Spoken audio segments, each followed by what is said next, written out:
Okay, so I want to tell a little story about this little experience I had at one of my jobs at Albert's Pizza. For those of you who've heard my other stories, you know that that's the longest job I've ever had. I worked there about 2.5 years, like October 2003 to like April 2006. And largely, all in all, it was a good experience. My boss is this guy named John Corbin, who I got pretty close to the point where I considered him like a second father. Never said that to his face, because he's one of these guys that doesn't like, sentimental shit like that. It would make him feel weird and awkward. But that's how I felt inside. And one day, John gets this bright idea to sell donuts out of the store. I don't know if some friend of his that was a pizza owner was doing the donut thing and told him about it, that it was a good idea, or he read it somewhere or what. But he decides to get this Millie's mini donuts and install the donut machine in there. And the guy comes with the truck, puts the machine in the store, teaches us how to set it up and use it, how to like work the fryer, everything. And these donuts were really good, right? Like I couldn't stop eating them. But apparently I was the only one that had this opinion, because no one else wanted them. To this day, I cannot figure this out. Like, it's not like they tasted like shit. They were good. But yet we couldn't sell them no matter what we did. And it's not like they weren't already cheap. It's like $2 for a bag of like a dozen donuts or something. Not bad at all.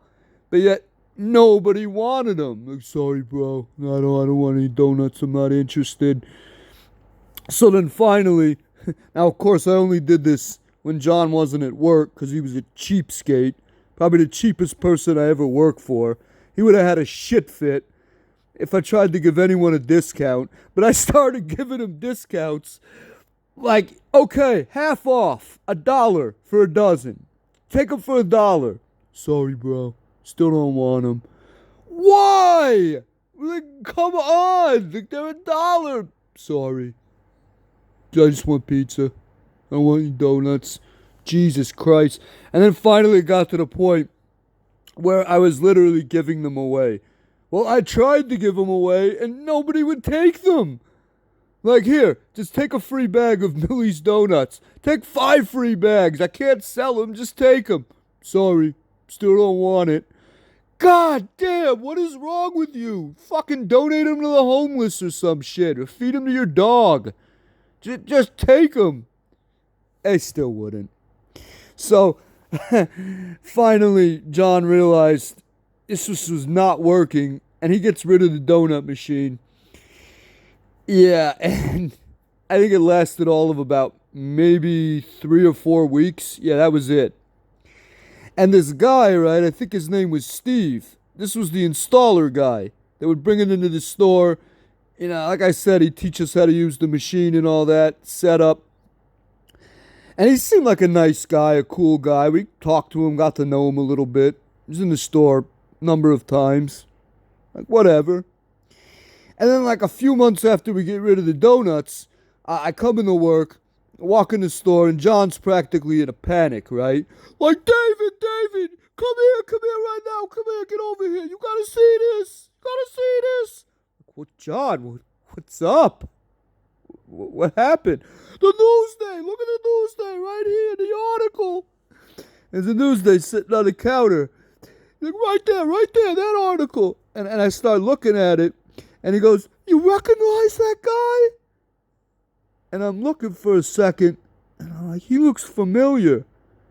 And I'm like, holy shit, it's the Millie's guy.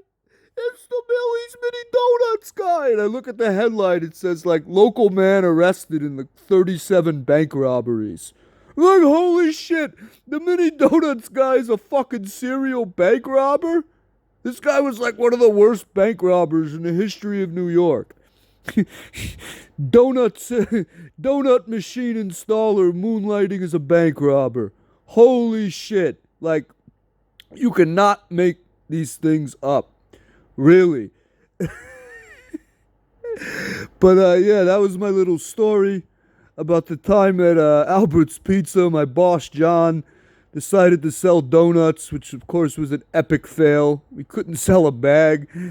And the machine installer, who turned out to be like the worst bank robber of all time. One of them. What a guy. What a fucking guy.